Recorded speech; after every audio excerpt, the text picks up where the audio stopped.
Hello বন্ধুরা, কেমন আছো তোমরা? আমার চ্যানেলে তোমাদের স্বাগতম। আজকে আমি বানাচ্ছি মুগের পুলি পিঠে, নারকেল কোড়া ক্ষীর তৈরি করার ঝামেলা ছাড়াই। তাহলে শুরু করা যাক, সঙ্গে থাকো।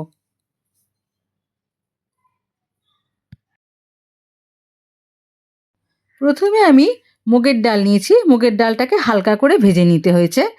আর আমি নিয়েছি, পরিমাণটা হলো ছোট গ্লাসের 1 গ্লাস। এবার জল নিচ্ছি ডাল সেদ্ধ করার জন্য। জলের পরিমাণটা হলো যে পাত্রে ডাল নিয়েছি সেই পাত্রের দ্বিগুণ। ডালটা সেদ্ধ হয়ে গেছে, তবে ডালটা যেন পাতলা না থাকে, এরকম ধরনের ডালটা হবে।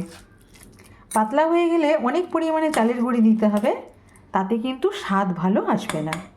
এবারে আমরা এতে একটু একটু করে চালের গুঁড়ি অ্যাড করব, দিয়ে একটা ডো তৈরি করব। ডোটা যেন বেশি শক্ত না হয়, নরম থাকে, এরম অবস্থায় ডোটা রাখবো। ডোটা তৈরি হয়ে গেছে। যে পরিমাণে আমি ডাল নিয়েছিলাম ঠিক সেই পরিমাণেই চালের গুঁড়ি লাগলো। এবার এখান থেকে আমি ছোট ছোট করে বল তৈরি করে নেব। যেই বলগুলো করে রেখেছিলাম সেগুলো আমি বাটির আকারে গড়ে নিয়ে আমি পুর দিয়েছি মিল্ক কেক। এতে সাধারণত নারকেল দেয়, কিন্তু নারকেলে অনেকের সমস্যা হয়, গ্যাস অম্বল হয়, তাদের জন্য এটাই ভালো অপশান। খেতেও খুব ভালো হয় এটা।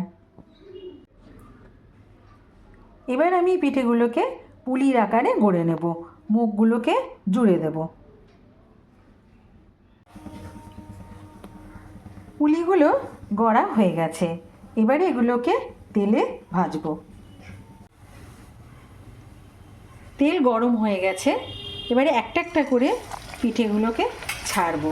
তবে একটা পিঠেকে উল্টে পাল্টে দিয়ে তারপরে আরেকটা পিঠে ছাড়বো, এবং খেয়াল রাখবো একটার সঙ্গে আরেকটা যেন গায়ে না লাগে। এরকমভাবে আমি সমস্ত পিঠেগুলোকে ভেজে নেব। কয়েকটা পিঠে ভাজা হয়ে গেছে, এগুলো আমি এবারে রসে ভেজাবো। পিঠেগুলো রসে ভিজে গেছে।